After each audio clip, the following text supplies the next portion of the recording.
સુરતમાં હીરા ઉદ્યોગને મળી વૈશ્વિક ઓળખ। સુરતના ડાયમંડને સત્તાવાર જીઆઈ ટેગ એનાયત કરાયો છે। સુરતમાં તૈયાર થયેલા હીરા હવે સુરત કટ ડાયમંડ તરીકે ઓળખાશે। ભારત સરકાર દ્વારા જીઆઈ ટેગ એનાયત કરવામાં આવ્યો છે। ઈડીઆઈ દ્વારા મહત્વનું પ્રમાણપત્ર આપવામાં આવ્યું। આંતરરાષ્ટ્રીય બજારમાં એક વિશેષ કાયદાકીય સુરક્ષા મળશે। કુશળ કારીગરોને વૈશ્વિક સ્તરે માન્યતા મળશે। આર્થિક ફાયદો થશે। ભારતમાંથી નિકાસ થતા કોઈ પોલિશ હીરામાં સુરત 90% હિસ્સો ધરાવે છે। ત્યારે સુરત માટે આ એક ગૌરવપૂર્ણ ક્ષણ મનાઈ રહી છે।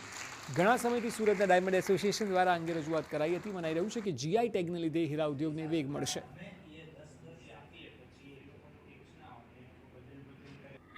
એનું અમને સર્ટિફિકેટ મળવાથી હવે ડાયમંડ ઇન્ડસ્ટ્રીઝમાં સુરતમાં બનતા હીરા અને ગુજરાતમાં બનતા ડાયમંડને એક આગવી ઓળખ મળશે। વિશ્વમાં એની એક પહેચાન ઊભી થશે અને સુરક્ષાની દૃષ્ટિએ પણ એમને રક્ષણ મળશે।